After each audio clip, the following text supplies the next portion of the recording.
start? Okay. Yeah, go ahead and start recording. Okay. All right. And then we're going to sync up, so I'm going to count 1, 2, 3, and then on go, everybody clap together. So, Okay. All right. 1, 2, 3. No, absolutely not. We tried. How did that go wrong? I have no idea. Look, everyone knows how to count. Go comes after 3. Okay, so 1, 2, 3. Jesus. See, Oh my god. I feel like I'm doing my part. I'm trying. Is it your internet, Ree? Can we blame your bad internet for this? This time I don't think you even can. Oh my Wait. god. Let's Google universal time. So we all just clap right after GME 3. or right? whatever. Yeah. what is it called? So, on the This exact is like second, maybe the we'll do 7th we'll or do the- 8th solution that normal people would have thought of, but sure. I like how your mind just jumped though. That's very innovative. what is it called? GMT? UTC or something? Oh, UTC. UTC time. What is Current- So we're gonna all keep an eye on Yeah, that. current Okay, UTC. wait. It's 1906, Seven- 1907, 01. Is that what you guys are seeing? it? Yep.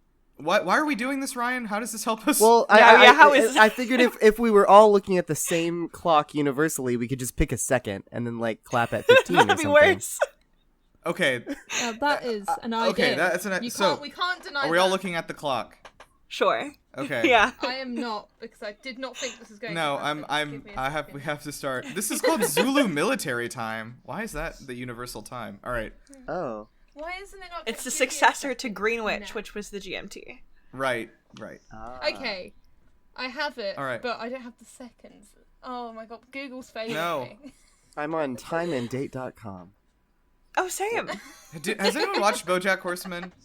There's like a whole like thread in like the last season where like everyone's getting in on the streaming game, and that includes whattimeisitRightNow.com, and they pick up BoJack's show like for their like premiere streaming show, and like but you also always know like what time is it right now, like at the bottom of the screen, which is handy. Okay, I have UTC. Okay, so in it is front of me. 1908 14-ish right now. So Yep. at 1908 30, well, everyone clap, okay? Fair. Okay, we got Okay. this. I'm proud of us. Come on, I'm so scared. I'm nervous. same. Don't mess up. Oh no. It still wasn't good. All right. That was close enough. There was an attempt. You might know not what? like it, but Nirav, that's what a- perfect sounds like. Yeah. This is the perfect time specimen. This is a call out to my internet service providers to please fix their shit, because otherwise we're gonna have to go through this. This is every an episode. ultimatum. Virgin Media. Okay, so this is GameBusters, I think. This is a podcast. Sometimes This, it's busted. sometimes. This is a podcast from GameLuster.com where we talk about what time it is right now. If you're new here, so for real, each week we do a deep dive into a game or a franchise that we want to like learn a little more about and talk about. And we kind of go through the development, the history, and like sort of the legacy of what we're looking at. So everything's really horrible and serious outside, so we're just trying to chill in here. Just don't look out the window, and you will be okay. So I'm Nirav, and I'm your host, and I am joined as always by my lovely co-host Ree. Yo, howdy. What do you say, yo howdy? I did. I mixed up this time. Yeah, it's new. And our special guests today are Ryan Hello. and Alyssa Hi. from real life. So welcome to the internet world. So let's get into it. I also want to say up front that I got a lot of messages from gamers, and they want Ree to like do more talking show. And I again want to reiterate that for the last like 3 episodes, the reason that Ree isn't talking is because she has like a full 3-second delay because of her terrible internet on the other end. This is Nirav in Women's History Month trying to say I'm not a misogynist. And I will, Well, I mean, not in so many words, but yes. Please don't cancel me. I'm trying my best. So I'll think about it. Okay, so I think Ree is going to take over our Time for Games segment. We'll give it a test run this week. She said she's prepared something. I have, and I'm quite happy with it. We'll have to see how it goes. All right, awesome. So, yeah, let's go ahead and jump into it. So let's kick off with the Hall of Fameluster as always. Ryan, I think you're sort of up to date on the lore, right? Yeah. If you're subscribed to the GameBuster's Twitter, you may have seen my meme. Yes, Ryan did produce, I think, our first piece of fan art, maybe our second. I enjoyed it very much. Yeah, it was good. So, Alyssa, last time you were here, things were very different. Yeah, we were on Horizon Lunar Colony. Oh, that's changed. Yeah, Well- it's changed, but not. Actually, no, maybe it's changed for the better. We don't Anything really might be have a better. colony anymore. Everything's better than Horizon. Yeah, We sort of just send people there now without a colony. this is I've had a thought. Okay, so Alyssa, the problem is that like we're shooting our winners out into the vast expanse of space, and they die almost immediately. Some of them. We don't have not any all sort of of- them. Not all of them. And again, Oh, no. this is just sort of the forces of nature taking their toll. It's not us. But I was thinking maybe we should relocate to somewhere with more oxygen. That sounds expensive. We have a little. It's We have agreeable. we have a little bit of money left over, because of all of the numerous life insurance policies we took out on our winners before they were cast out into space. So I think we can afford a move. I don't know if anyone has any ideas for like where we can maybe start working on getting the permitting done and everything for a new location. Well, Elon is my neighbor, so if you need me to talk to him. Yeah, that's true. I forgot that. He stopped responding if to our anyone, calls, so please put in a good word for us. He wouldn't. Yeah. Well, he's not answering my. It's weird. He's like not answering my calls anymore, but like he will answer me over TikTok DMs. I don't like know what our dynamic is right now, but we could move. Is there somewhere in Austin maybe that like has enough space for this? Do you think, Ryan? There's no space left in Austin. That does check out. All of it's gone. We'll start shopping around. So yeah, our what we're gonna do today is induct the dumbest minor Greek god. Just sort of in honor of I don't know if y'all. I'm sure y'all like know. There's like a bunch of very very specific gods like from these like small towns and everything from ancient Greece that are very fun. Mm-hmm. So I was trying to see if we could get up a list of some good ones. Alyssa, I'm gonna let you start us off. Bet. Okay. So, I did a little searching around. There's quite a few lists with, like, different minor gods in them. Some of them say they are gods. Some of them say, like, a certain figure wasn't a god. I found one called Delphinus. He is apparently the god of dolphins. And Okay. the only reason that I think that he's probably the dumbest minor Greek god is... I wouldn't say I hate dolphins, but dolphins are evil, so Wow. I don't think they deserve to have a god. Can you elaborate on your hatred of dolphins? I don't hate them. I think they're very cool and they're very smart, but they're too much like us in a lot of ways, and I don't know how to like respond to that morally. So I don't know. I just Dolphins are like the only. I think dolphins are sort of the only animals smart enough to where I could be like, that's evil. You know? yeah, and I mean like there are laws that like regulate people from mistreating dolphins because they are so smart that it's not that they're smart. That's not the reason I hate them. I don't know. I just hear a lot of stories of dolphins like abusing other dolphins or like attacking people or assaulting people, and I don't know. Alyssa, you opened this statement with, "Look, I don't hate dolphins, but." Hashtag not all dolphins. Not all dolphins. Oh my god. The okay, like the thing is though that like okay, like if a dog like attacks and bites somebody, you're like, oh man, like that's just a dog. Like I mean, like I'm so mad, I hate it, but like it's a dog, it doesn't know what it's doing, you know. But like if a dolphin like pulls a gun on you, It knows then better. like you it knows exactly Exactly. what it's doing. It knows what it's doing is wrong and it does it anyway. All right, I'm gonna write down Dolphinus. Is it Dolphinus? You said It's Delphinus. Delphinus. All right, Yeah. I'm gonna write Delphinus. Dolphinus instead. Actually, all right. Ryan, what have you got? Well, so I thought about going the literal route, and because there is a god of stupidity named Koalamos, Koalamos. which is kind of a funny name. I almost chose him too. Koalamos. Kind of the most like a But- koala, yeah. But I found a very small god of a very, I guess, specific small town Greek river named Scamander, which sounds too much like a Pokemon for me not to pick.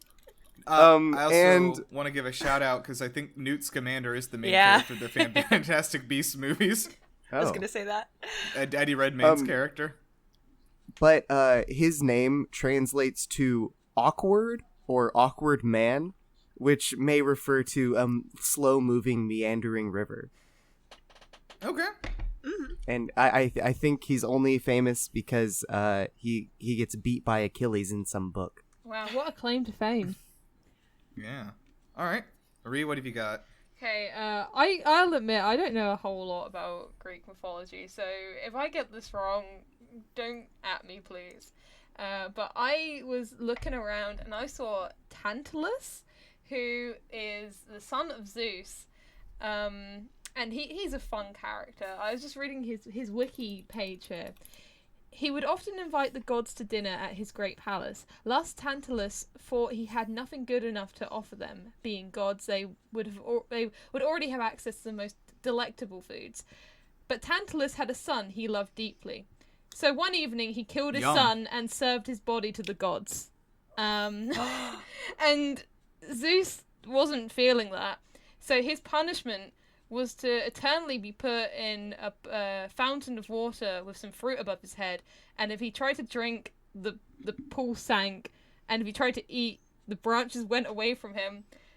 So he was put into like eternal hell for being a shit dinner host, basically, and I just think that was a hilarious story. So yeah. Tantalus.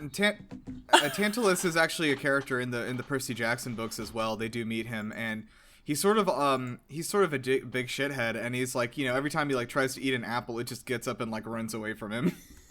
See, I just got the vibe that he was just a bit awkward, really. He didn't intend. No, he's just like a big shithead. I don't think he woke like, up and was like, I'm gonna cook and eat my child today. I think he just rolled with the punches, and that's where it took him. You're doing an awful lot of defending of problematic people lately between this and WandaVision. I mean, I didn't understand this wrong. Like, he did serve his son as a meal, right? Like serve his son as a meal to the gods. Yes, but a very, very bad dinner host, I'd say. How was he to know? I'd be pretty mad Zeus was not if somebody down did with that. I would also be mad if somebody cooked and ate me. No, I mean if somebody fed me their son. Oh yeah, like in the show Hannibal. Yeah. Shout out to Mads Mikkelsen, friend of the show.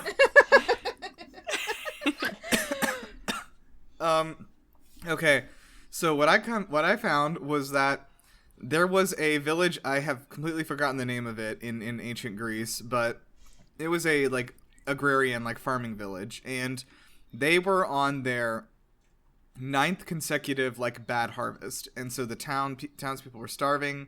They had no money, and they had made sacrifices to every god in the entire Greek pantheon, and no one had come to help them. And rather than being like, okay, maybe the sacrifice thing isn't working, they were like, there's a god out there that we don't know about yet.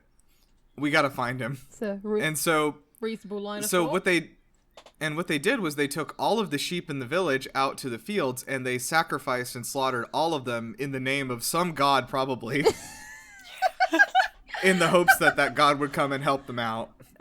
Wait. It does not appear that god did come and help them. Hang on. So this god is known sort of widely as the unknown god. So they were starving to death, and they decided to sacrifice all the livestock they did have, just in case they might get more. So the lack of a god is what you're saying is the stupidest god. Yeah. How? What exactly would this look like if it was voted? The deity is called the unknown god, formally, like by scholars. Yeah, but so if he this That's god because is they this determined god, there's an it unknown is the, god. It is the Schrodinger's god, because it is that maybe is the title, but no, this god doesn't exist until we find it, right? But it does exist because there is a god for everything out there. We just haven't found them all yet. Wait. And like the idea is like some god has to be watching over like lamps or whatever. I'm looking at a lamp right now. Right. Well, but then we don't know who that is, and so that god is an unknown god until they have a name. But I do like the idea that the Game Busters podcast are the only people who can find the unknown god and put them in a museum. Yeah, we did what they couldn't. Those suckers were sacrificing their only remaining food for the unknown god, and we have the power to just vote for them and make them real and be like, huh. That's all we see. They should. But they should have had a podcast, and they would have won.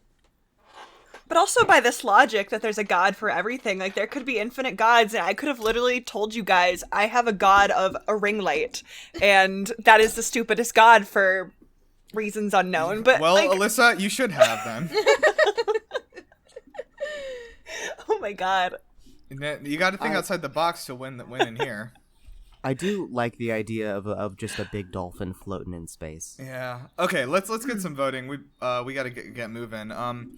So, Alyssa, where you have 2 votes, where would you like them to go? They can go to yourself as well. I'll put 1 vote for the non-existent god, simply because I do also enjoy the idea of a Schrodinger's god being in the museum, but I like my dolphiness. I like my dolphin god. Okay. So one for yours, 1 for mine. Sure. Okay. Ryan, where are your votes going? 2 votes for the unknown god. Whoa. Okay. Applying Chelsea's law. Mm-hmm. I thought it was Axel's law. No, Axel's law is that you cannot do 2 for yourself, but Chelsea's law is that you can do 2 for somebody else. Oh, okay. Okay. And then what were the other? And then Jess's law is that you can't bring 2 separate contestants in because you don't know the other ones. Okay, Ree, where are your votes gonna go? Alright, I'm gonna go one for I'm gonna say this wrong, Scarmander, just because I'm thinking of Charmander now, and that amuses me. Scarmander. And okay. I mean, it has to be the unknown god. I have to throw one there. Yeah. We can make him real. I'm gonna give him one. First of all, I'm gonna give 1 to Dolphinus. I like the dolphin. I like the idea of the big space dolphin. I'm giving 1 to the unknown god, and I think appropriately, this is our first contestant to ever receive 5 votes. Oh. Yeah, and I think maybe with our powers combined, we can sort of like the secret him into existence. What is he? See, the thing is that like everything that exists, there like it belongs to some god's domain. Like, you know, like even smaller things like horses, like it's a Poseidon thing, right? Like, every god has like multiple domains they watch over. But like, who is the god of forks? You know, there's one. We can just make ourselves gods. Honestly, let me be the goddess of cosplay. Oh, become as gods. Yeah. Oh man. There's infinite god. Just become one. It's not a bad shout. It's so easy. Why doesn't everybody do it? Yeah, we've cracked the code to a fulfilling life. I'm not 100% sure, but I would say that this is probably our most blasphemous podcast episode. I bet Percy Jackson has some God of Forks in it. Yeah, I mean, did anyone watch enough to really find out? Well, it's a book, so no. Well, there were movies. They only did 2 movies. They only did 2 movies of the first 2 books, and there are like 15 books. I can't read. Don't get okay. Wow, a startling revelation about 8 months into this podcast. GameLuster's I'm illiterate. We'll get into Percy Jackson actually a little bit because it does play a part in this. All right, but anyway, let's move on to Bustums. Welcome, the unknown god, the god of the Hall of Fameluster. Ooh. Yeah, was always there. We just didn't know. Is this what agnostic is? Probably. All right.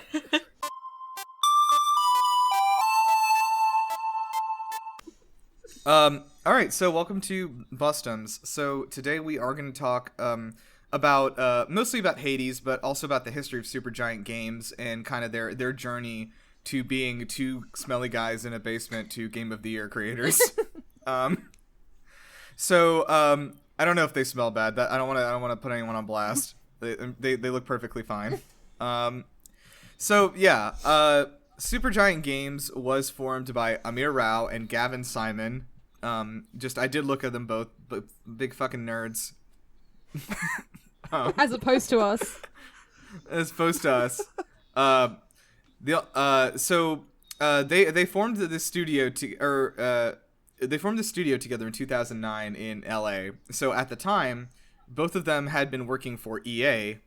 They were both working on Command and Conquer. Has anyone played those? Nope. Yeah, me neither. No.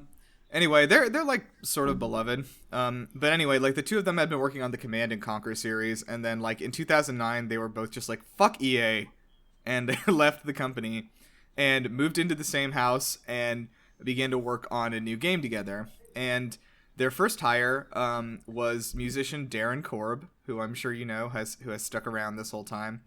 And the three of them became Supergiant Games, and the three of them alone created their first game, Bastion, in just a year, which is almost unbelievable. Yeah. So they used a number of freelance programmers and developers for like, support work, but like the Supergiant Games as an entity was just those three guys, which is still very impressive. So their first game was Bastion, which came out in 2010, and it actually grabbed a few Game of the Year mentions from like minor publications, but had general big critical acclaim. Warner Brothers, so after they published it on PC, which was their intention of just putting it on PC, Warner Brothers found it and approached them and was like, we want to publish your game on like consoles with like big marketing. And they're like, ooh, big marketing.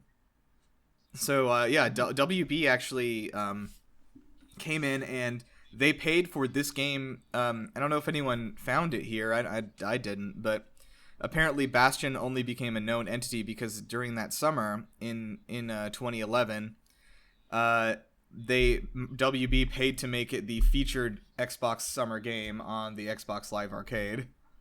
And it was huge. Like a lot of people played that game, and not a lot of people, I guess, bought it, but it was on the the arcade. But yeah, it became a huge deal, and it put Supergiant's name out there right from the beginning. So Ryan, I know you're a big fan of Bastion. Could you talk about it for just a minute or two? Sure. So I guess just briefly, in Bastion you play as a silent protagonist known as the Kid, and you're trying to put the world together after an event called the Calamity. You pick up some NPCs along the way, and you learn more of their backstories as you play, and like the history of the world. There's betrayal, there's compassion, there's redemption, and the whole time you get to listen to one of the best video game soundtracks that exists. Yes. Well, we gotta spend some time on the soundtracks later, because like it's crazy. Like all four of their games are like one of the best game soundtracks of all time. Yeah. It's incredible. Yeah. So. Oh, I'm sorry. Yikes. Uh-oh. I'm gonna... Sorry if anyone's listening. I'm gonna sound very far away in the recording because I went up to get a Coke Zero. Okay, so... yeah, their next game was Transistor, and that released in 2014. So, I played this game somewhat recently, like about a month ago, and I absolutely loved it. Has anyone else played Transistor? Yes. You have... nothing No. here. Got nothing for me. All right. I got nothing The to ga- bring to the episode. I'm I mean, sorry. the gamers want you to talk more. Like, could you say something, or? Well, I've been a big Hades fan for approximately 2 days, so I'm not sure what you're expecting from me here. I'm sorry. I'm sorry, All right. fans. I can't give you anything this time. Next week, All right. maybe. So, Transistor is an amazing game. I highly recommend it to fans of good things. It's so in this story, you are a character named Red, and she is a famous singer, basically. And this is a future like cyberpunk world, much better than other recent cyberpunk worlds. But too much talking about that, please. we can't even say its name anymore, or we'll curse it into existence. So this game is fantastic. Like so what happens in this future world is that somebody tries to at a concert. Red is singing, and somebody tries to assassinate her, and one of her fans jumps up on stage and takes this hit for her and dies in her stead. Somebody plunges this weapon called the transistor into his chest, and he dies there, but he becomes the transistor, the sword. And so this man's soul is trapped inside the sword who gave his life to protect you, and at the same time, the AI uprising finally begins. This thing called the Process, which are these like army of robots of all kinds with all these crazy powers, like finally rise up and are taking the world for themselves. And the entire game is very solitary, because it's really just Red, who doesn't ever speak, and the Transistor, her sword, who does speak. And Ryan, I don't know if you will agree with me on this. Logan Cunningham, who did the voice work for the Transistor in this game, is maybe the best voice acting I've ever heard in a game. Like it's up there. It's up there. It is fantastic. And Logan Cunningham, by the way, would later go on to play Hades in Hades, so you can be familiar with his voice. I think that people would say, just within Supergiant Games, that the narrator from Bastion is also up there for one of the top voice acting performances. It is crazy how talented all of the people in the studio are. One thing that I also like a lot, which is kind of a side note, is that all of the voice actors and musicians and everything are like permanent employees of Supergiant. Oh. They're not like freelance workers. That's like Darren rare. Korb is like an employee of Supergiant, and he is their music and sound guy. And they're like their voice actors, like Logan Cunningham and there are like a few others, are permanent employees there, and they also work on coding and art and stuff like that. Like they all work on a lot of different stuff. Some Like it's people just have too much talent and should be nerfed. I agree.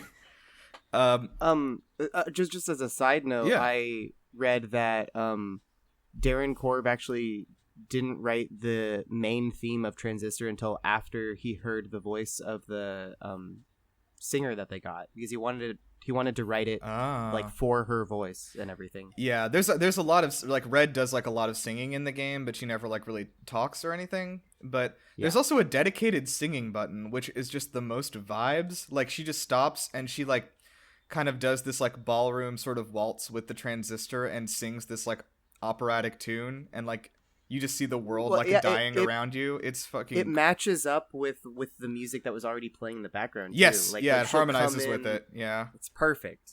It is. Everyone play that game. So, next, their third game, which has, I guess, unfortunately, not really made waves ever. It's one of those that was very critically acclaimed and then sort of didn't sell any copies. It's called Pyre. I have not played Pyre. Has anyone played it? I've heard. I know of that it. the answer is no. And that's about so, it.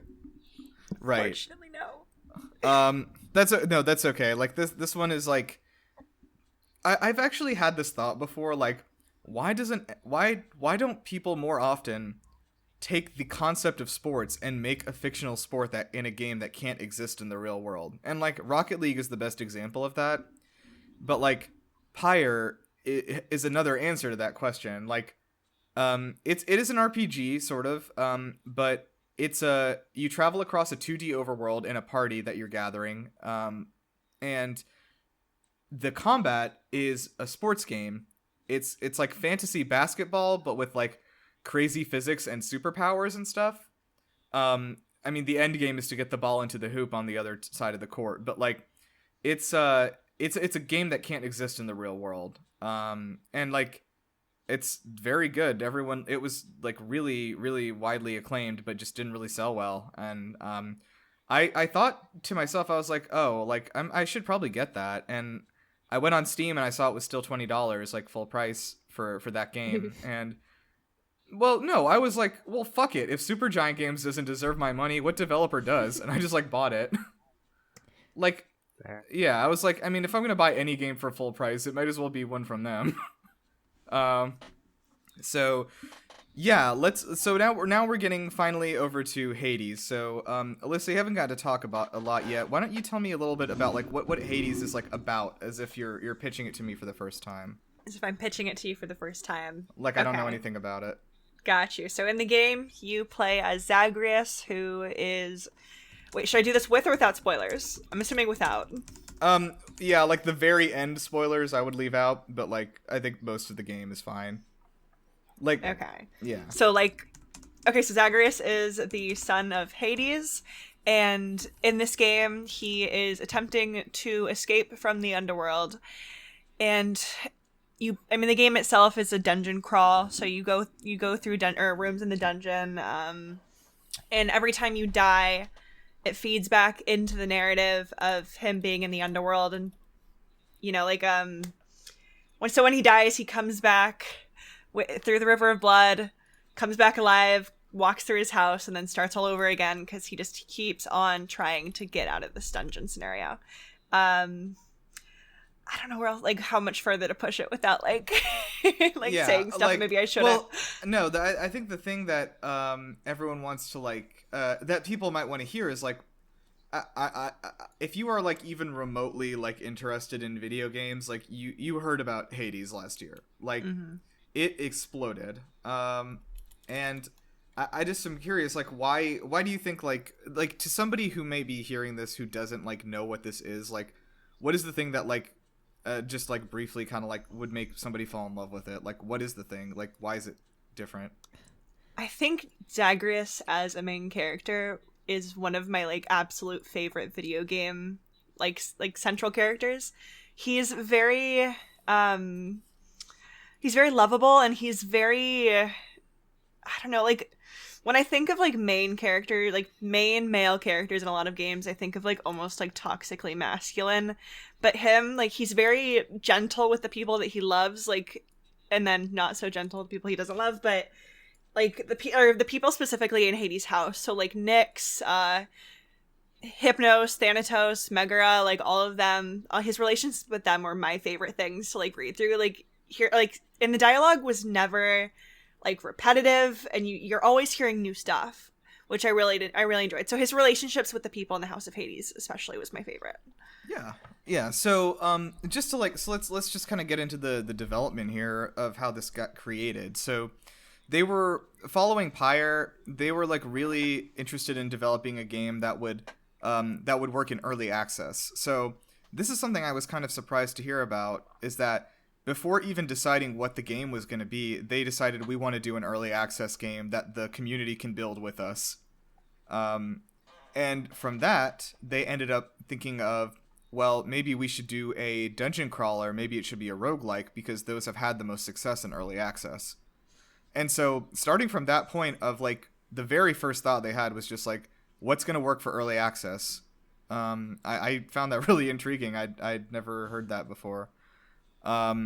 So yeah, they kind of like wanted the roguelike thing to work with the narrative elements, and they were hoping that like they were trying to find a way that they could make it so you can advance a narrative in a cohesive way in a roguelike. And I mean, they totally nailed it.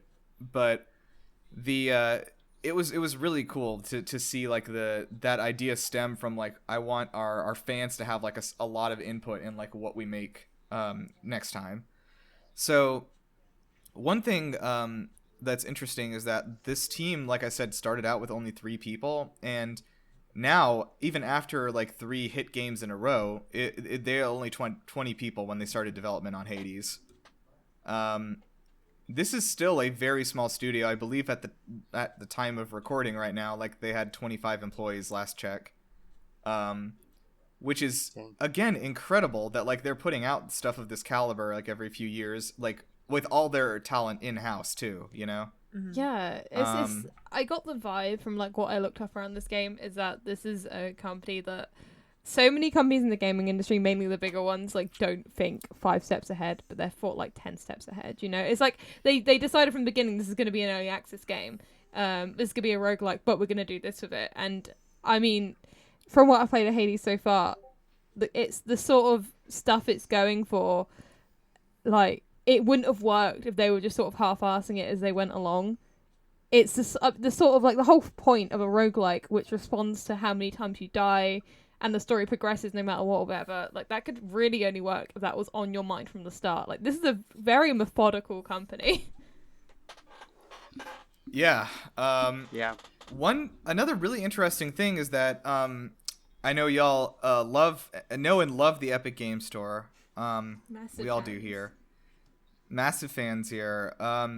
So, despite what capital G gamers might say, the Epic Game Store has pushed some cool things. So, That's us the cancelled. main thing well done, that Nirav. yeah, there we go. One of the main things though that I found really interesting is that Epic Games had approached Supergiant and been like, "Hey, what are you guys working on next? We want to get in on this." And so they had said like, "Oh, we're developing an early access title," and Epic said, "Great, we're developing a store." And so I don't know if anyone remembers this. I believe at the Game Awards 2018 is when the Epic Game Store premiered that it was opening, and also is when they showed Hades for the first time and said it's coming to early access only on the Epic Game Store. So the very first Epic Games exclusive, I guess, was Hades in early access. Not a bad pull. And yeah, not a bad pull. Yeah. And so I believe from what I read that Epic did help fund the game as well, in exchange for kind of making that their exclusive early access platform. And the first run of the game, which I did not play this in early access, by the way, I should qualify. I don't think any of us did, right? No.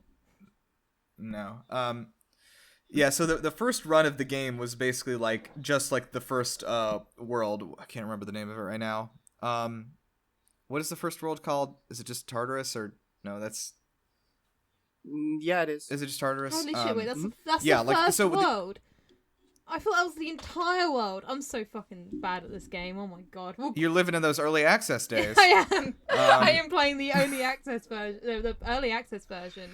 God damn it! I'm so bad at this game, but it's still fun. No. You're how many runs have you done so far? A lot. I have. No, you have you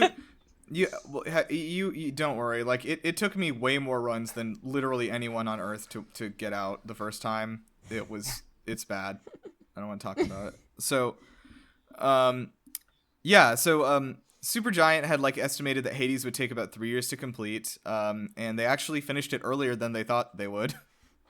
They're just an anomaly in this industry. It's like I'm convinced that they're time travelers and they're like. You think they made a deal with the unknown god? Actually, you know what? They are actually living in Hades, and there's like a million different attempts where they fucked it up, and we're just seeing the run where they got it right. That's the only explanation. Okay. Okay. That's a good idea. All right. Yeah. So, like I said, they talked about the fact that roguelikes had a lot of success on early access, where a lot of other genres like survival games generally don't. But they were really excited to kind of like have people do runs and then come onto the forums and be like, hey, it would be cool if there was an item that let me do this. And they'd be like, oh shit, let's add it in, stuff like that. And that's how like most of the stuff in the game ended up there. Like it was very bare bones at the beginning. But yeah, so the idea kind of going forward for the narrative was that they wanted people to play the game in a lot of different ways so that they could get more bits of narrative. Like they wanted the narrative to be the hook that drove people to keep playing the game rather than the other way around. And it 1,000% is. Absolutely. Yeah. Definitely worked on that. So the original this is kind of fun too. Originally the game in development was called Minos, and Theseus was the hero. Right? And Good Lord, imagine. And was like seeking an exit from an ever shifting maze, like in the real myths, right? Like it was the labyrinth, right? Oh my god. Sorry, there's some memes coming through on the chat here. So right, they were talking about like the idea of Theseus kind of trying to break out of the maze, and it was always changing, so there was no way out. But they found that Theseus was too generic of a character to be like interesting or fun.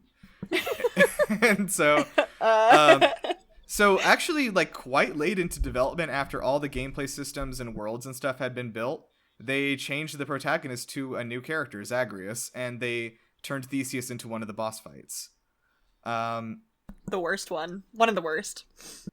It's no the honestly, it's not even it's not even a boss fight. Just like the rats is the worst part of this game. 100%. I hate them. So during I saw this was fun during a work break. The narrative designer Greg Casavin he like researched into Greek myths just on his phone at lunch and was like, oh, like no one ever wants to talk about Hades in any of these stories. Like everyone's talking about Zeus and Hera and shit. Like no thanks. So there was the idea, I think, that like a lot of Greek myths don't talk about Hades a lot because they felt it was bad luck to even like really bring him up. And so like the reason they wanted to focus in on Hades as a main character too was that like there just aren't a lot of stories already about Hades, if any.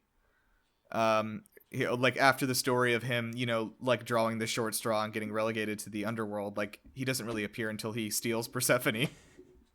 Yeah. That steal was a generous word there. So the so yeah, Zagreus is a real character from Greek myths. I was looking like yesterday, like you would do, right, on Google. I typed in, was Zagreus a real person? And like the thing was like, yeah, he was real. He was like the son of Zeus. And I was like, all right, cool. And then I was like, oh, he wasn't though. What did I type? Well, you don't know that. You weren't there. I wasn't there. I think about that a lot too with like when people like were talking about Game of Thrones a lot, people would always be like, oh, back then it was like this. It's like, well, no, it wasn't. Back then. Oh my god. Well, it's, you know, it's like, it's just, even especially Greek myths are such an ingrained part of pop culture for us. It's like you do think of it in those terms of like, oh, back when Zeus and like was getting up to his shenanigans or whatever. Many a shenanigan. Many shenanigans again, very generous word. Yeah. So the idea to focus on Zagreus, who is a very under talked about character, he was originally, I think his original iteration was a son of a son of Zeus and Hera, and he sort of disappeared from the myths for a long time, and then cropped up again later as a lost son of Hades that like had no mother, and from that. They were like, okay, we can sort of mold this character into what we want it to be. Like there isn't any baggage attached to him. I think there was also one of the myths out there that he's somehow related to Dionysus, like his brother or something, which they reference in the game, right? Yeah, I believe they do. Zagreus is not like as cemented in what his real story is in Greek myths, like as much as the other characters. So like it differs very widely, like based on who you get your information from. Yeah. And I get my information straight from the source, from the unknown god of lost characters. So they wanted this to be like sort of a family relationship, right? Like, so they were like, okay, Zagreus will be Hades' son, and they want they said like they wanted the this was the hard part, right? So the kind of crux of this game, the feeling they wanted to evoke was the feeling of being invincible, but also the fact that you could die any second. Which is like, again, I think they nailed. Yeah. Like agreed. You feel invincible right up until the second you're not. Yeah, like this is a much more like open-ended game, right? Like Bastion and Transistor were very linear. So this is fun. Cassavan and his writers drafted out 10 hours worth of dialogue for this game. Like, that's believable. Absolutely believable. Absolutely. Yeah. Which is and of course the thing is, like, when you make games like this, and you know, even with like open world RPGs like the Fallout games and stuff, we've talked about this, like when you're working on these like tens or dozens of hours of dialogue, you have to do it with the knowledge that 90% of people will never see any of it, right? Yeah. And like that's hard because, like, again, 10 hours of dialogue here, like no like most people have not seen even half of it, I'm sure, of like all the stuff that they've written, you know, and the scenarios they've created. And like, I don't know, that's always kind of struck me as like it'd be like a really thankless part of the job, you know, like making this really finely detailed craft and then no one knowing about it. But I mean, it absolutely pays off though, yeah. because see, I don't actually like Yeah. roguelikes normally. So I was Me neither. Oh, Yeah. me neither. I was so reluctant to pick up Hades because of that. And I did it. I picked it up 3 entire days ago, I think. And oh my god, am I loving the shit out of it? It's so nice to pick up a game that is gonna sound so bad. It doesn't punish you for being bad at it. It allows you to learn it at your own pace. It allows you to play at your own pace, which so many games don't do. Like, so many games demand all of your attention and all of your skills. But this is like, hey, you suck. You're still gonna get a story though. Like I've tried to defeat Meg so many times, and every time I get to her, she still somehow has a different thing to say to me. You can do it. And I'm just amazed at like how much attention was put into this, that they accounted for dumbasses like me who can't remember the controls. It's like, yes, thank you. I feel seen. Yeah, she does like. I think she does tease you about like forgetting the controls and stuff too, doesn't she? Like, yeah. And I mean, I don't think it's too out of the way for me to say like in this house we stand Meg. Oh my god, yes we do. Absolutely. Absolutely. But which I mean, I guess Alyssa, you've also done a sort of a comprehensive cosplay for Meg as well, which I've seen. Yes, I'm still working on it too. Like the it's in early version of it access that right now. Yeah, exactly. It's in early access. I still need to like make her wing, and I still need to do like a couple minor details. But I really want to wear her as soon as conventions start again. Yeah, nice. I'm hoping that could be as soon as the fall, but we shall see. Yeah. But yeah, the so kind of like moving on, the art was very much inspired by the Greek pottery. Like just like, you know, specifically pottery art. You may have noted, you may have seen from the Disney movie Hercules. Who's an example as well? There we go. That was really ready on deck there. Yeah. Yeah, God, you are ready. I love me some Theseus memes. Yeah. So yeah, they were really committed to honoring like Greek mythology, but they also said from the beginning that they didn't want to be tied down by like what people understood Greek mythology to be.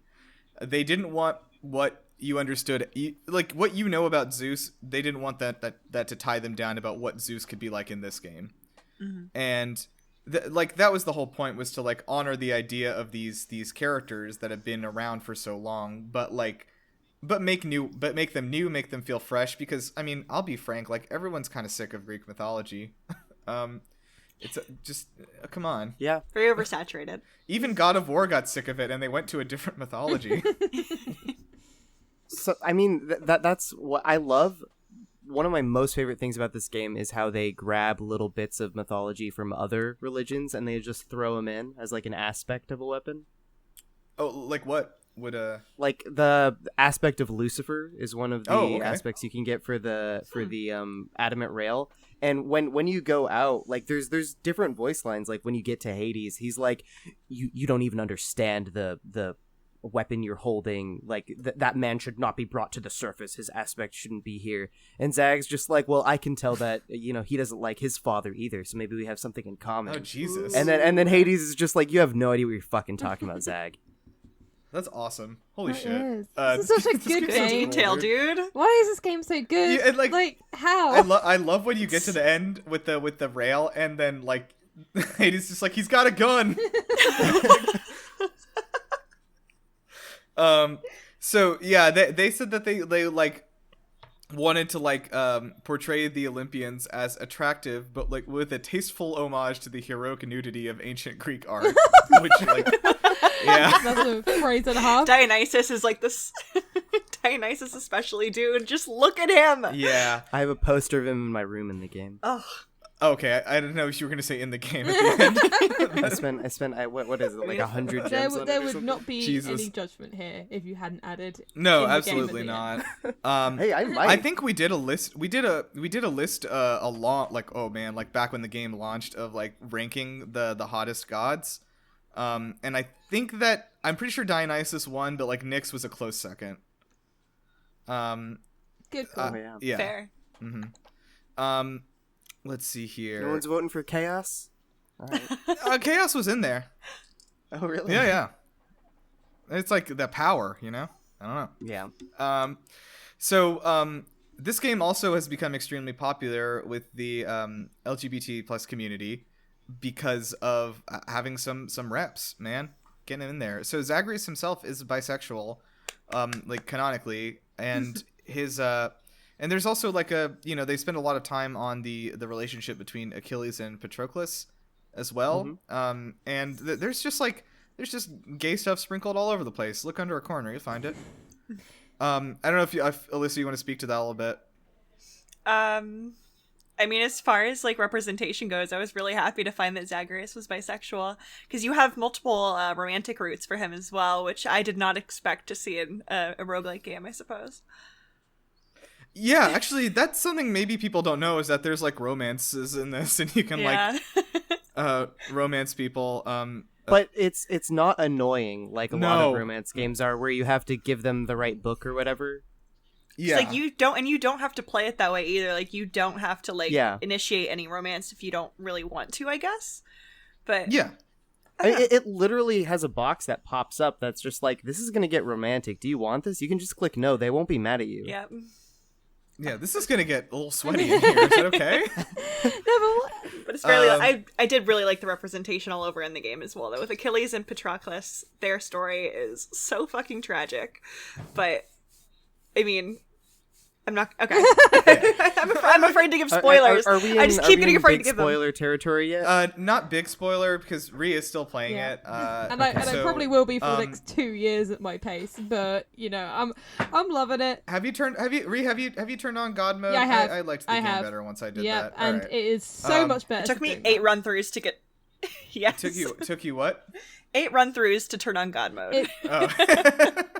God, no, but what I love about Hades is that the game has so much like love and respect for the player, I think, because not only is there like so much representation, and it's just flows in so seamlessly. I mean the gameplay as well, obviously, but you can just tell there's just so much charm coming from this game, and I've literally just scratched the surface of it, but I love it. I already stand Zagreus by Icon. He's Bicon, yeah, he's a dumbass Bicon, so I can Bicons be Bicons. As a fellow like dumbass Bicon, I feel seen with Zagreus, So thank you.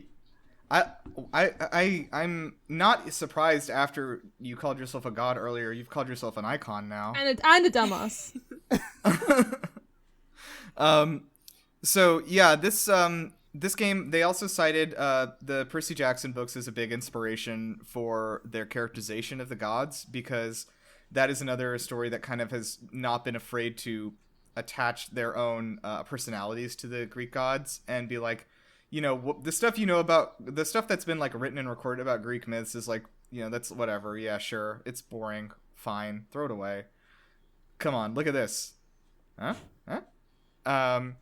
And yeah, like that's been really cool. I do want to give a shout out, because I'm an avid fan of Percy Jackson. I've read those books my whole life, and they're still some of the best books I've ever read, honestly. So shout out. And if anyone out there is like thinking about like, oh yeah, I know those are a big deal, I don't know about them, like you can still pick them up as an adult and thoroughly enjoy them. You don't have to be a child. But they very much also grow into like, they kind of grow with the audience as the series goes, kind of a thing. So, and also Rick Riordan is like the coolest man, so please help him. He works so hard. He's been working so hard to make up for J.K. Rowling. Well, he's got a lot. He's got his work cut out for him. Then poor guy. This is a slight deviation, but I do have to like really give a shout out to him. Rick Riordan has started a publishing label about 2 years ago, where what he does is he reaches out to people of like religious minorities all around the entire world, like from like the deepest parts of like Asia and Africa, and like funds them to write, and he publishes their books where they create a mythology world like Percy Jackson out of their own mythologies. Oh my god, that's sweet. Okay. Oh god. Yeah, and yeah, he's had like whole series come out of this like I think there's like one that's like for Hindu mythology that is like about to hit its third book, which I have not gotten to read yet, but is on my list. And like I said, he's not writing them. He does like a foreword and like an outro for them, and then he like funds the writing and then the publication of the books just out of his pocket. That's amazing. And he's like a very, very active. He's like a big activist for like, you know, gender and sexual minorities too, and like he's just like the coolest guy, and I don't know, it's just brings a little solace out of the whole we cannot say her name situation. No, I'm calling her out. She who should not be For fuck's named. sake, Joanne. Joanne, how hard is it to be a nice Joanne, person? please. You know, just please. Like, okay, she doesn't have to go the whole mile and be that absurdly nice, but she could stop talking. That would be nice. Oh my god. Yeah, and a fun thing about all those books is that they're all like semi in the same universe. Like they all have like allusions to the Percy Jackson world, you know, and like sort of like kind of giving them a little bit more credit, I guess, for new readers to try to get into it. So anyway, that's awesome, and please do not judge the Percy Jackson books by the movies that were created out of them. Please. Not good. So let's go ahead and keep going. So this game finally released out of early access in July 2020. This came out on so at the same time that it came out of early access, it came to Steam, and it came to Switch at the same time. So Hades was actually the second highest scoring game of the year last year on Metacritic. 93. It's pretty good. After, what was the first? Persona 5 Royal. Gotcha. Which was a re-release of an older game that already was the highest rated game that year. Like as far as like a new game, it was like the best rated game last year. Yeah. It sold in its first month of release, sold 1 million copies, which is absolutely incredible for like an indie game. I would probably guess it's done like 3 or 4 million by now, but I don't have any specific numbers on that. Yeah, but it was huge, and so now I can insert myself in. I was actually lucky enough to review it before it released, and I remember getting it like because I really liked their previous games, which I had like played some of but not finished, Bastion and Transistor, and I was like, oh, this looks really cool, like the Greek gods thing. Like I'm really into it because I am like again such a big Percy Jackson fan. But like I was like, yeah, I want to get into this, and so I requested it and got to review it for Tech Raptor. And I remember getting it, and like I don't know if anyone was there. I guess you weren't there at the time, but like people were sort of watching my slow descent into insanity, like while playing this game. Because like I was like, this is the best game. No one's gonna believe me. It's like, I was just like so like enamored with it, and like I was like, nobody's gonna believe me. Like I ended up giving it a 9.5, which I think it thoroughly earned. And I think we gave it our indie game of the year over there, and over at GameLuster as well. Did it get game of the year at GameLuster? I should remember that. No, it was indie game of the year for GameLuster. Okay. And it was also and we nominated it for game of the year, but Ghost of Tsushima won out like very barely. I think that Ghost of Tsushima is also just a lot more accessible to, because also it's like a big PlayStation game. Everybody played it. But yeah, so it also around the world I think got like 50 Game of the Year awards from various publications, including probably most prestigiously IGN. I don't know that they've given out an indie game of the year before, so that was pretty big. Like this is a big fucking deal. Like this game, like it's very good, and I love the fact that like in all like the gaming discords I'm in, and like on Twitter and stuff, like almost like clockwork, every like 2 or 3 weeks somebody's like, holy shit, Hades is really good. And I'm like, yeah, holy shit, like, everyone's been telling you that for like a half a year. I'm having that like phase now where I was like, this is just gonna be like your standard good game. How good could this really be? And it's like, okay, no, this is actually just God's gift to gaming. Just casually. It's truly God tier, one might say. Oh. Do you think that is there an unknown God for gamers? Well, it's gamer god. Supergiant Games, obviously. I think Zagreus can add that to his profile. That would be good. So this is one thing I really want to talk about because it's something I can't say enough. This is a roguelike game for people who don't like roguelikes. Oh my god, it's so good. Could any another roguelike. I've never played a single roguelike game until I saw Hades. So have you played some before, Ryan or Ree? I mean, I've played like Binding of Isaac. Okay, so that's a great example because. Oh, sorry. Continue. I was just gonna say, like, so Ryan, like from your angle there, like Binding of Isaac was sort of the gold standard for for roguelikes until this came out. Like, what is the main difference between that and this that made this so much more exciting for like the wide casual audience? So I don't know like a whole lot about the Binding of Isaac lore or whatever, but at least in most roguelike games, it feels like you're sort of starting over every time. Like, you might get better at the game, you might get to keep something, but it's not necessarily like canon within the story of the game that you were just here a second ago and you died. But in Hades, it is. Like, everyone recognizes that you're out there and you're playing the game. It's just all part of the one continuous story. It's not like a break and then you start over now. Right. And like that's the thing. I think that the main thing that really makes it exciting is that, one, all of your deaths in this game are canonical, and two, because like you die and are resurrected each time, and then two, only by dying can you advance the narrative. And so Hypnos congratulated me when I got to 100 deaths. Yes, exactly. That's the sort of games we deserve. That's exactly the shit. We deserve kind of games like and that. like, yes, this game is very kind, and I think Ryu said it well earlier. Like, it respects the player a lot more than I think other games of this kind. Like, and it rewards you for like, hey, you're playing the game, good job. Like, here's a scrap of like Meg looking at you for half a second, and you're like, oh yes.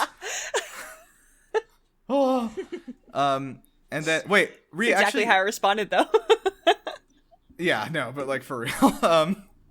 Yeah, so I guess this actually leads better into this point. I don't know if y'all have any thoughts on this. I have recently been really interested by the idea of removing the core elements of genres to improve those genres. Like, I think that Hades has removed a lot of the parts of roguelikes that, quite honestly, are not useful. They didn't need to exist, and like Hades has made me realize that. Like, I don't want to put a bunch of really hard-working developers on blast here, but every roguelike or game with roguelike elements I have played since like before Hades, apart from Binding of Isaac, I have come away thinking, oh, that was a good game. Didn't need the fucking roguelike elements though.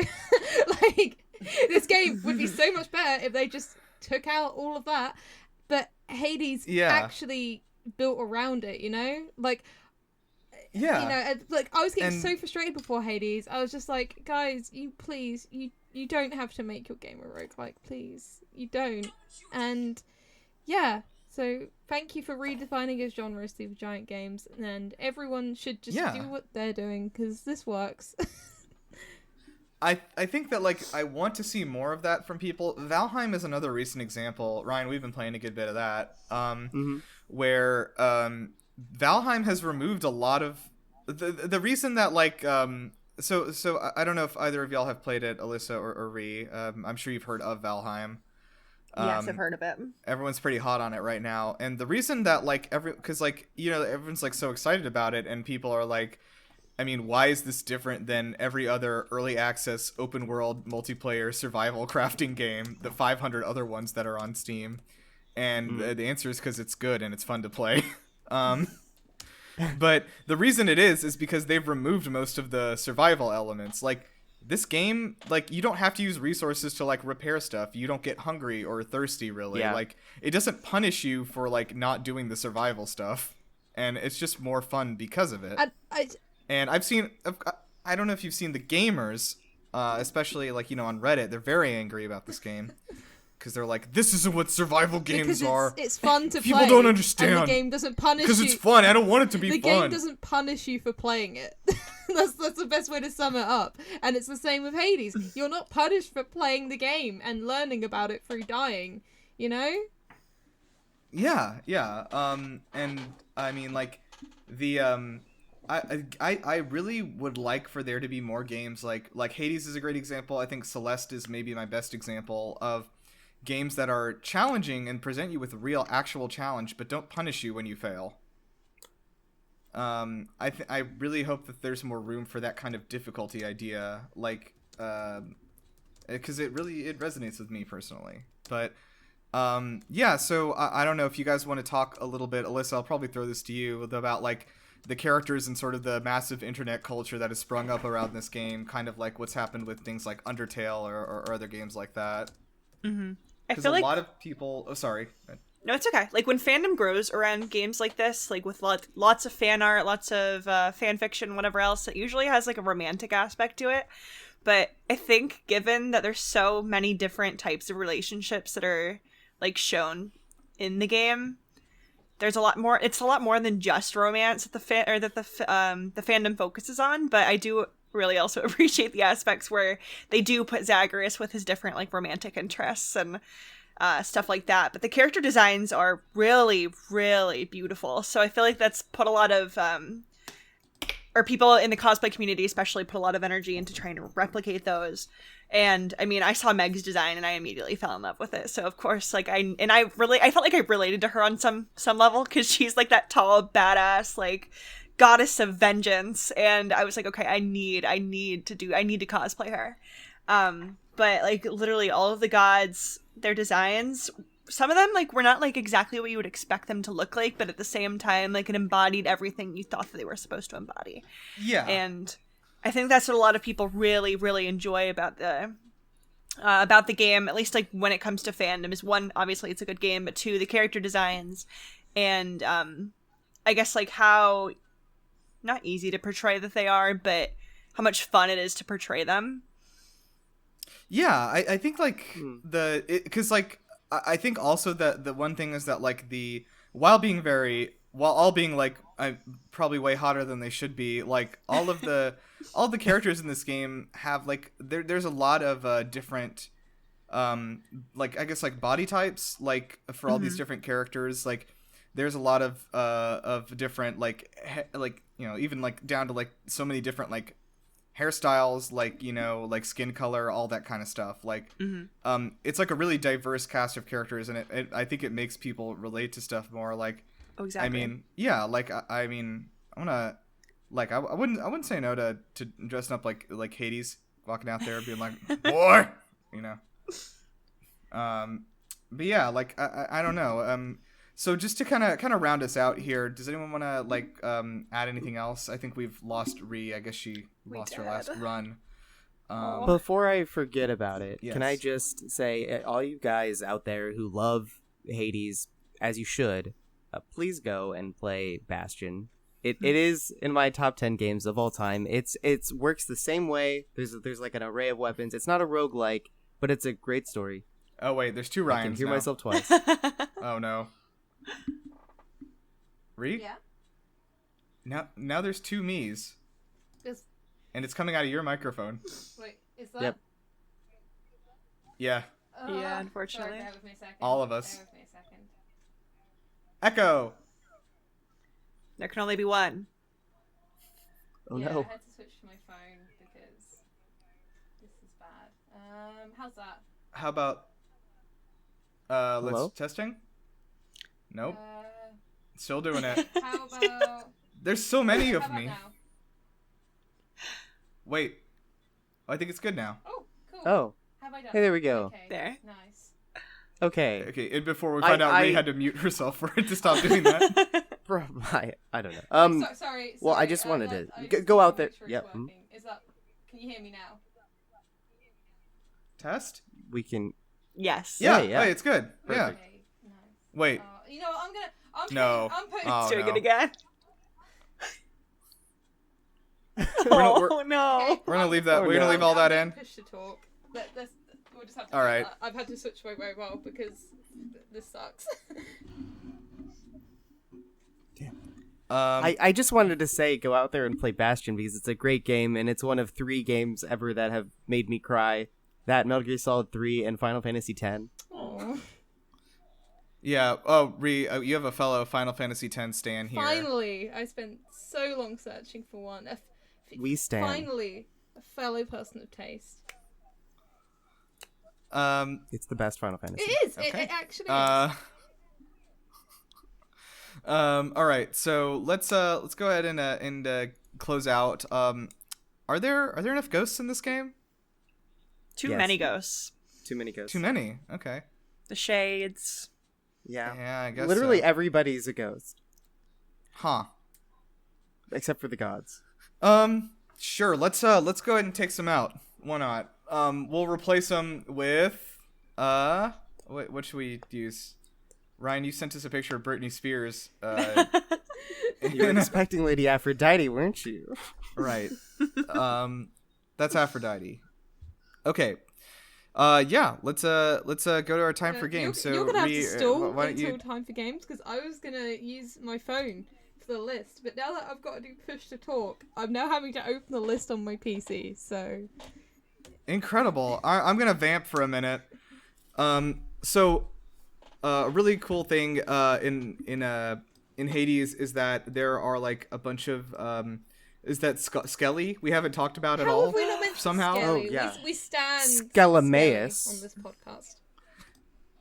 I absolutely love Skelly. Like I think you know what I do want to talk about, but like shout out to Skelly. One thing I do want to talk about is the moment when this game hit me and I was like, this is game of the year, baby. When I was like playing it for review was when I was fighting Meg. This was maybe my 4th or 5th time at her, I think, maybe my one of those, and I was like kind of getting like fed up. I was like, I gotta get this bitch. And I didn't, and again, this was like maybe like 12 or 13 runs in, so I didn't like know a ton about the game still. And I guess I had like collected enough like Poseidon stuff, and so when I was fighting and like I was about to die, I think I accidentally pressed like a button to trigger that like ultimate ability or whatever it's called, and but like this just because I didn't know this could happen, like Poseidon like appeared on the screen and was like, ride the wave, nephew, and I just like started surfing around the chamber and I fucking drowned Meg, and that was the time I beat her. I'll keep that in mind. Oh yeah. As my go-to strat.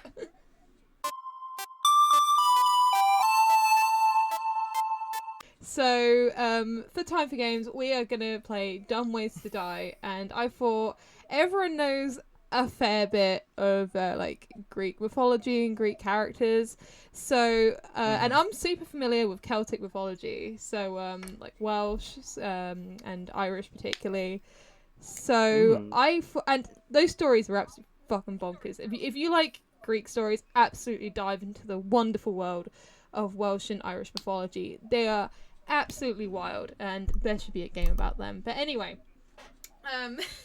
Elden Ring. oh yeah, whoops. Okay. Well, there should though. Well, somebody actually still needs to make a game because there isn't one.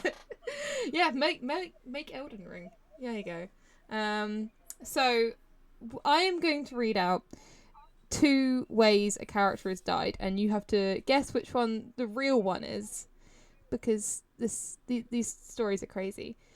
So for the first one, the 2 possible deaths are challenged his wife's horse to a duel and lost, and the second is climbed into a bag and was kicked to death by his wife. Which one do you think's real? Oh, it's got to be number 2. What are you feeling? I'm going with Yeah, number no. 1. I'm gonna say 2. Yeah, it was number 2. I'm particularly excited about this one because this is where I get my name from, Rhiannon. She didn't like her husband anymore, who I believe is the equivalent of Hades in Welsh stories, and she just wanted to get rid of her husband. So she was like, "Hey, can you jump into this bag?" And it was like a purse-sized bag, but it just goes on forever. And then she trapped him in there and just trampled him to death. You know. And that's how the equivalent of Hades went out in Welsh mythology. A bit different to Greek. How did she convince him to get into the bag? She literally just asked. That's the trick of it, though. You got to just like get them with honey, right? Not vinegar. Oh god. Okay. Second one. failed to disguise as food, or failed to eat a child. Failed to eat a child. Failed to eat a child. That's an interesting one. Because that's a Greek story, isn't it? I'm It's pretty like, sure. I'm gonna eat this kid, but I'm not so good at it. Like, I'm pretty sure Zeus was supposed to be eaten by his father or something like that.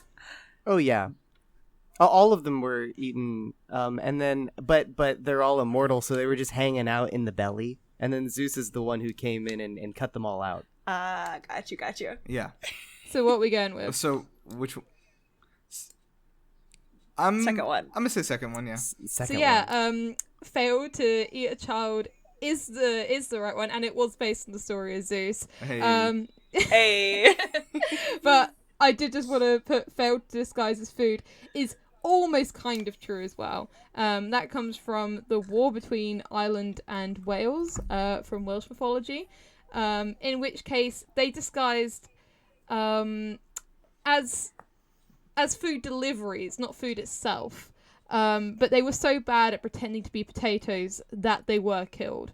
No, they were imprisoned, they weren't killed. So it was close enough. But I just wanted an excuse to talk about that story. Okay, third one. Oh, this is a biggie, so let's just jump into this. 2 entire countries are nearly wiped out in a war caused by a horse being treated poorly. Or an entire kingdom is wiped out by a servant dropping a cauldron that is intended as a gift to a horse. A cauldron is a gift to a horse.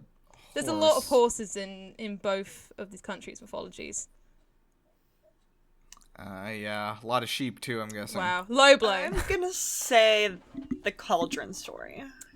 Okay, any other guesses? I think it's the first one. I think it's the first one. Okay, too. it actually is the first one, and I am very excited to talk about this.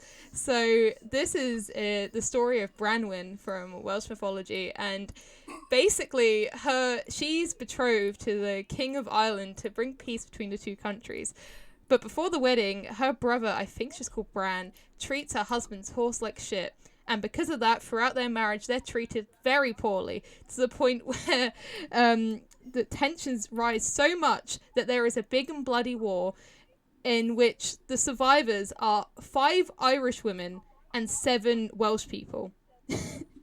So they almost destroyed the entirety of Ireland and Wales over a horse being treated badly. Oh, Wow. Okay, any thoughts on that? it's insanity. I don't know. Speechless, I know. Amazing stories. They deserved it. True. Agreeable. So, bit of a smaller one here. Did someone die by being burnt alive for telling an unfunny joke to their father, or rip their own heart out to apologize to their sister? Oh, it's Sister Heart for sure. You locking in Sister Heart?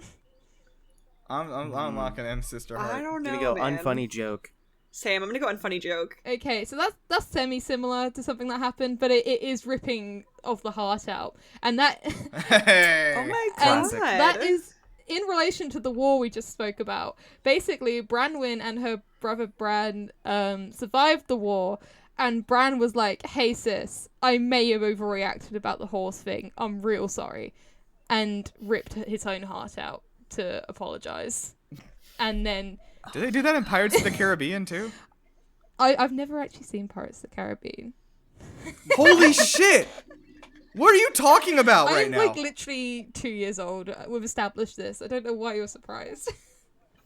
Okay, I have to give another new shout out here, and I know it's not the most enlightened, elitist, fucking East Coast liberal take for movies, but Pirates of the Caribbean, the first movie, is very solidly in like my top 3 movies of all time. I've watched it 15 or 16 times. It has not gotten old. Everything about it still works 100%. Absolutely, please watch that. The first one at the very least. Also, one of my favorite rides at Disney World. It is a good ride. A very good ride. Oh, I love talking about Pirates of the Caribbean. The ride, that everybody loves. So just to add to that story, the ripping of the heart out to apologize to his sister didn't really work, because then Branwen died of a broken heart as well, leaving the survivors of Ireland to 5. So it was a pretty pointless story overall.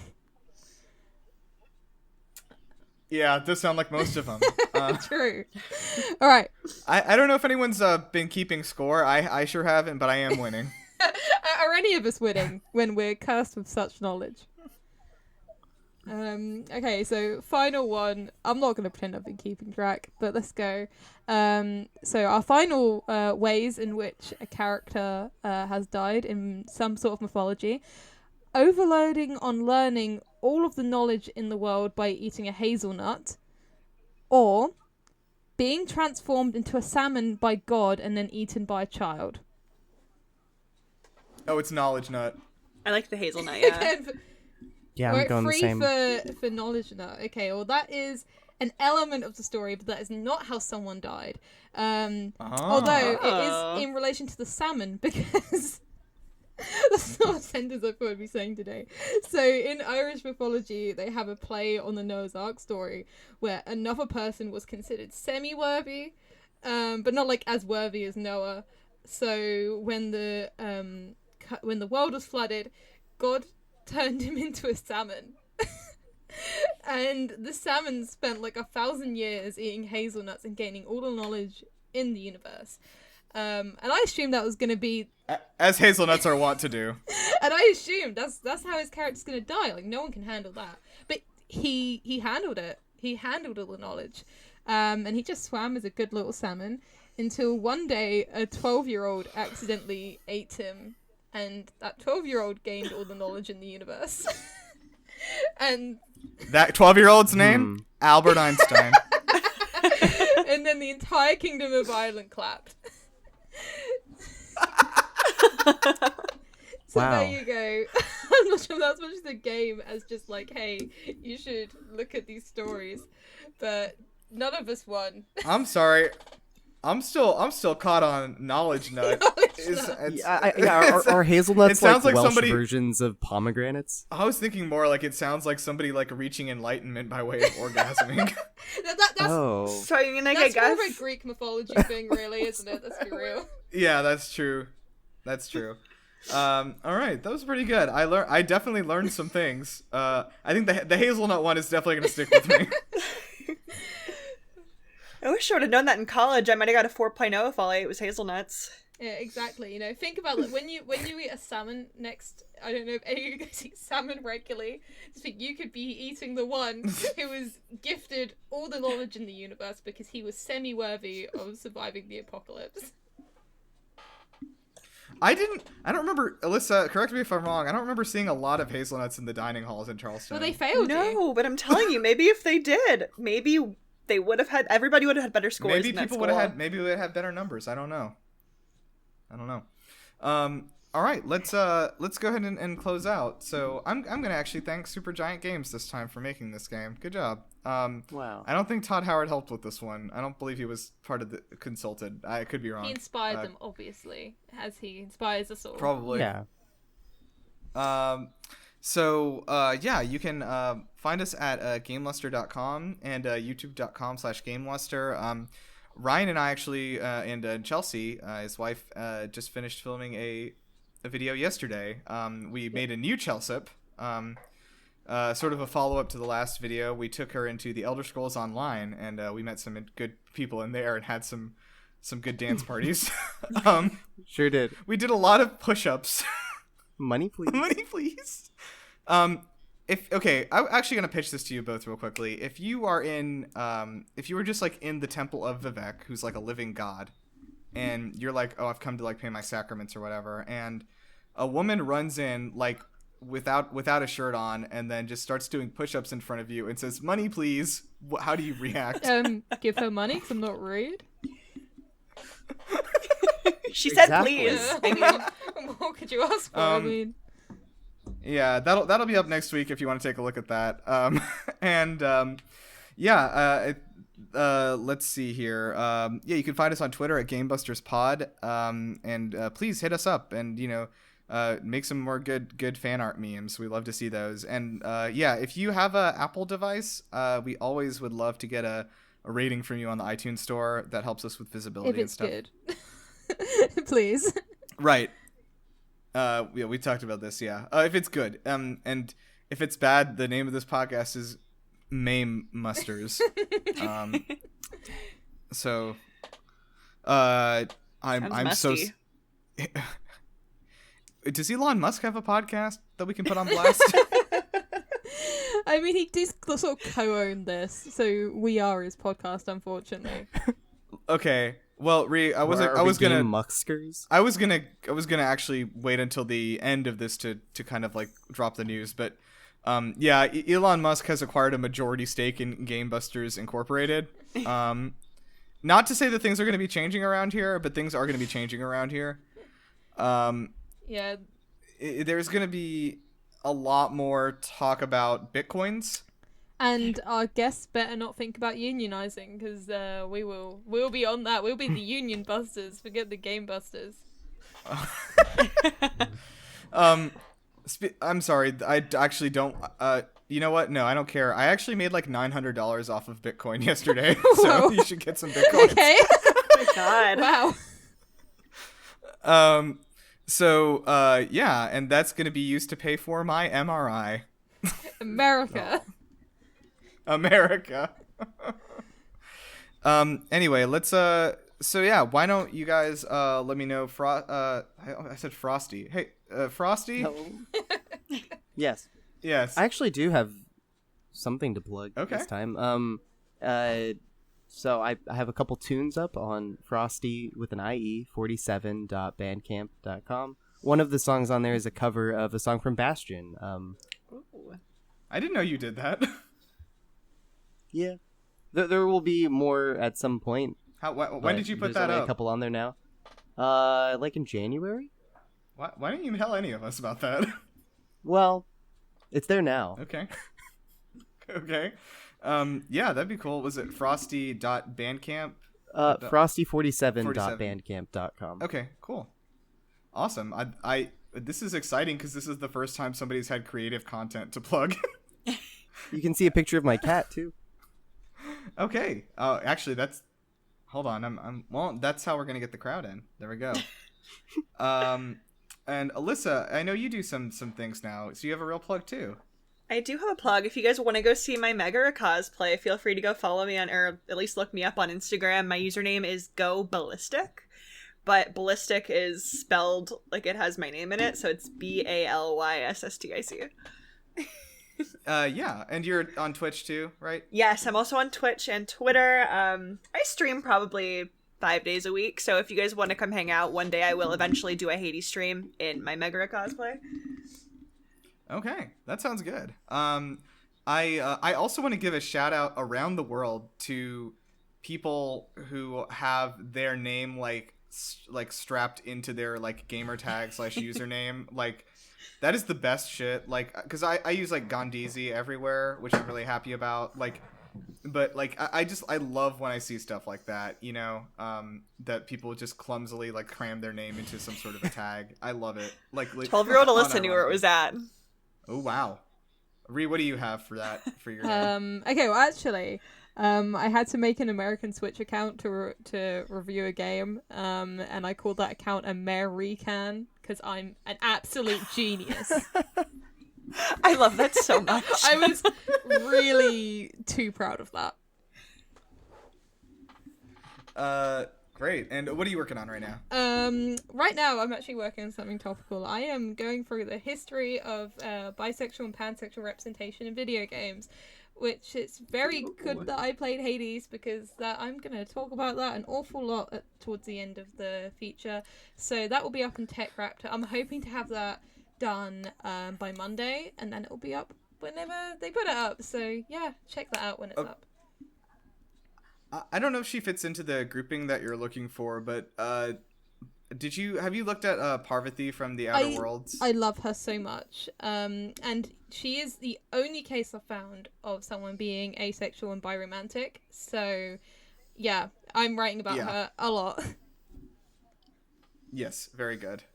We also stand Parvati. We'll probably do an Outer Worlds episode eventually, so I can stand Parvati.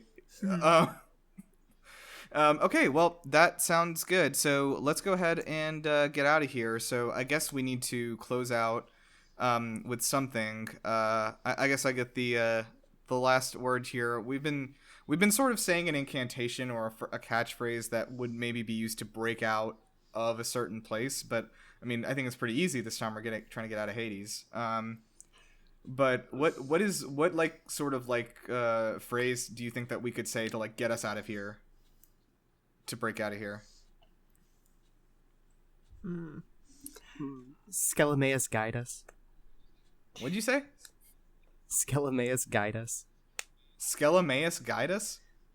Skelemaeus is well, this may be spoilers, but that's Skelly's full name. Right. I don't actually realize why I thought this, but when you said Skelemaeus, guide us, I was thinking this was like Ninja Gaiden was the thing coming into my head. Despite the fact we've just spoken about Hades for an hour and a half. Yeah, it's like Skelemaeus Gaiden. That was an amazing game. where Skelly just is doing like these cool flying kicks and just shooting like arrows with his feet into people. Okay. Yes, Skelly may he guide us. Maybe that was something. All right. We're done.